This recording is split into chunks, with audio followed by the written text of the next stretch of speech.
Hello everyone, this is a video for section 9.6, which is on functions. Some of you may have seen or done some stuff with functions previously in another class or in high school. We're not going to get as in depth with functions as you might have learned in the past, so we're going to take a very sort of surface, very cursory look at functions, but still looking at functions all the same. Um, this is going to use a lot of the stuff that we looked at in section 9.5. So if you haven't done section 9.5, make sure you go back and look at that as well. So let's get started. So we need some definitions. A function, the book says, is a rule which assigns one output to each allowable input. Now, I've sort of added in this word exactly into this um, because the fact that we get exactly one output is really crucial to this being a function. In fact, that's really what the definition of a function is that each input is assigned to or yields exactly one output. When an input gives us more than one output, then it's not going to be a function anymore. And we'll talk a little bit more about what that might look like down the road. The domain is the set of all allowable inputs, so everything that we could put into a function. We haven't really seen a lot of things that would restrict the domain. So for a lot of the problems we're going to be looking at, the domain is going to be just the set of all possible numbers that we know at that time. Depending on when you're doing functions, students may only know about positive integers, they may only know about integers, they may know about the full set of rational numbers if they've done fractions already. They may know negatives, they may know rationals, which get mentioned a little bit in 137, just very, very a little bit. So we're going to be looking at this domain as being, for the most part, our largest possible set of numbers that we know. The range is going to be everything that we can get out of the function. So it's all the possible outputs of that function. And again, for most of the problems we're going to be looking at, the range is going to be the full set of numbers that we know. Uh, for whatever reason, books like to show this as like a little machine. It's usually like a little L-shaped thing. There's an arrow that points in that says input, and then an arrow that points out that says output. And you see like a 2 go in and a 6 go out. I mean, I don't have a problem with that. Um, I think it is maybe overcomplicating things a little bit because you think of a machine. There's a lot going on in a machine, and for some functions, you're doubling the number or taking half the number or add one to the number. And so I think the machine maybe obfuscates, good word, and it sort of like overcomplicates what's going on with functions. But whatever, it's a cute little thing, and kids seem to like it. Um, Sometimes you're going to see a function that's written in sort of sentence form rather than in sort of more mathematical form. We'll look at some functions that we'll describe, but eventually we want to get to functions that we can use mathematical symbols to sort of describe. So you'll see functions sort of described both ways, but we're going to move toward the more mathematically rigorous way of talking about functions.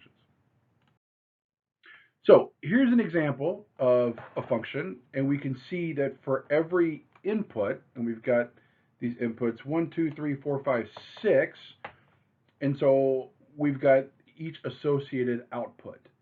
So we've got 1 goes to 1, 2 goes to 3, 3 goes to 2, 4 goes to 3, 5 goes to 5, and 6 goes to 3.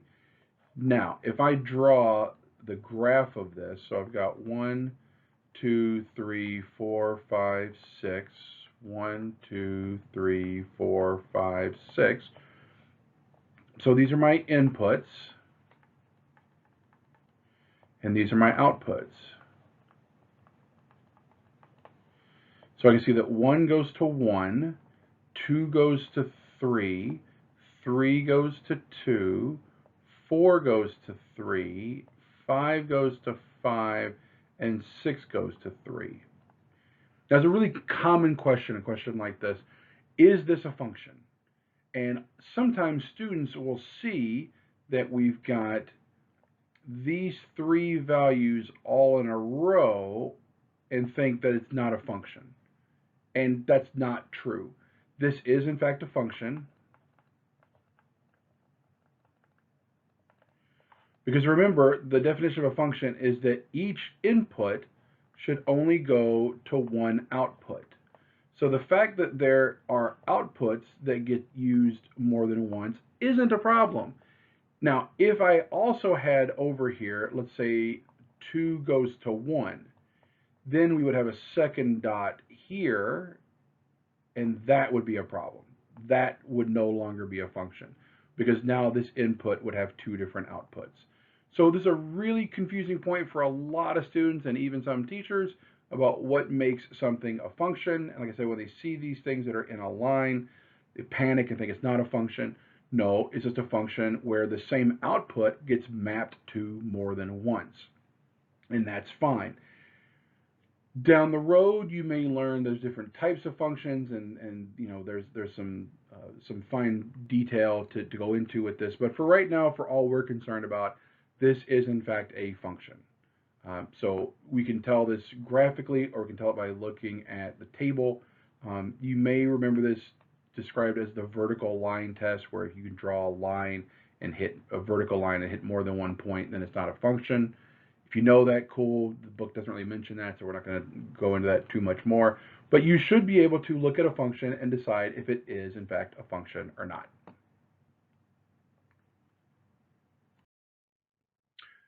So let's look at a problem like this. We're going to go back and talk about rate of change a little bit. So we've got a function here, 0 goes to 0, 1 goes to 10, 2 to 18, 3 to 24, 4 to 28, 5 goes to 30, and 6 goes to 31. And if I graph this, so we'll make this 10, we'll make this 20, we'll make this 30, 1, 2, 3, 4, 5, 6. I probably could have spaced these out a little bit more. So let's go 1, 2, 3, 4, 5, 6. That's better. So 0 goes to 0, so it starts here. 1 goes to 10. Now 2 goes to 18, which we'll put up here. 3 goes to 24. 4 goes to 28.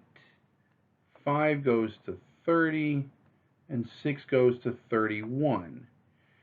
Now, is this increasing?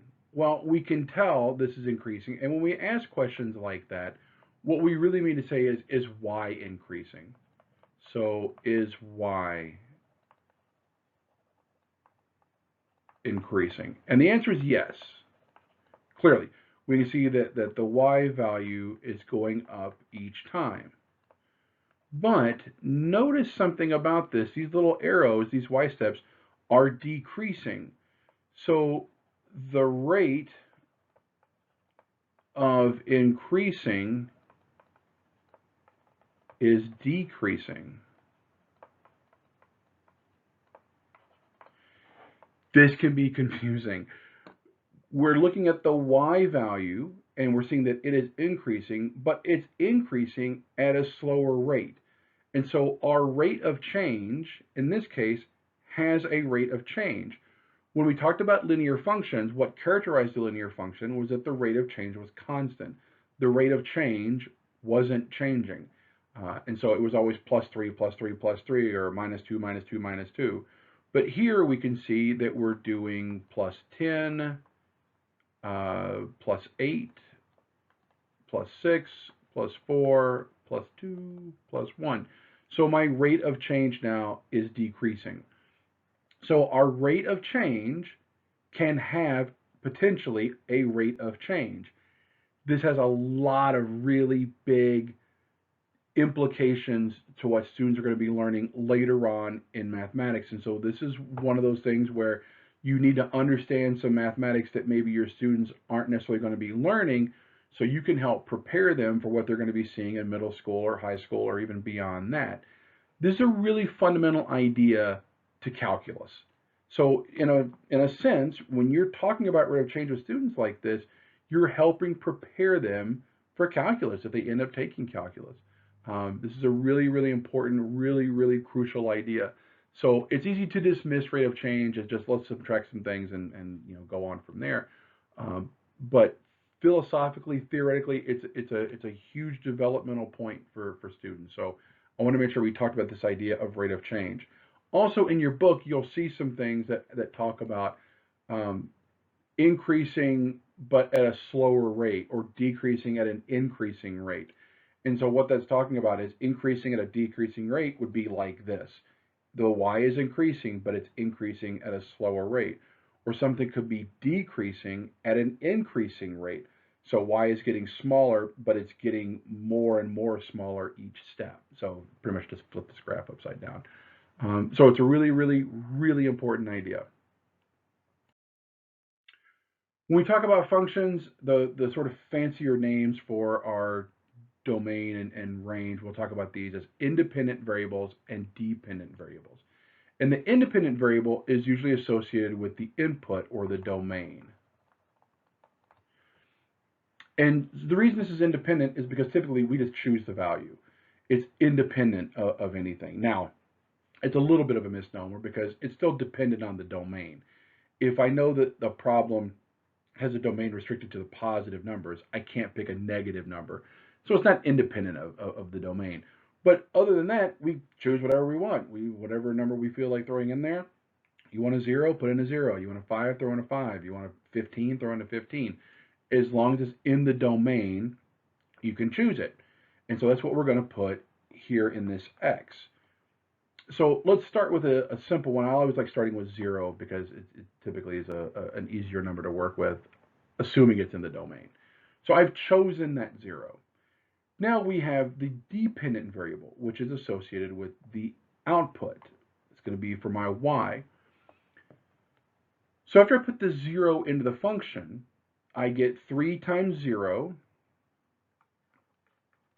minus 1. That's 0 minus 1, which is minus 1. I didn't get to choose that negative 1. That negative 1 is dependent on that 0. The 0 was chosen. That was an independent value, independent variable. The negative 1 is a result of that 0 that was chosen. It is dependent on that 0. So let's take another one here. Let's say that I choose a 1. And so now I have 3 times 1 minus 1. That's 3 minus 1 is 2. So again, I chose the 1. The 2 was dependent on having chosen that 1. I'll do one more here. This is a 2. So I have 3 times 2 minus 1. That's 6 minus 1 is 5. And so I get a 5 for there. I'm going to leave these other 3 in case you want to practice, picking these things and figuring out what you want to choose for your independent variable and what you would get back out as a dependent variable. But I want to work through this table so you can see how we choose the independent, but that the dependent we get from what we've chosen as the independent. So for your checkpoint problem, here is a function, y equals negative 2x plus 3. You can see from the way that it's written, our x is going to be our independent variable. We're going to put things in for x, and we're going to get things back out for y. Some of you might be thinking, couldn't I put things in for y and get something out for x? You certainly could. For right now, for the sake of consistency, we're going to kind of leave things like this. I want you to find at least 5 coordinate pairs. So I want you to pick 5 things for x and see what you get for y, and then graph them. And then what are some things you notice about that line? Now, I've kind of given away part of it because I'm telling you it's a straight line. So you're going to get a straight line from it. But what are some things that you notice, at least 2 things that you notice about that line? And so if you have any questions about this, make sure you bring them into class and we'll answer them there. All right, thank you.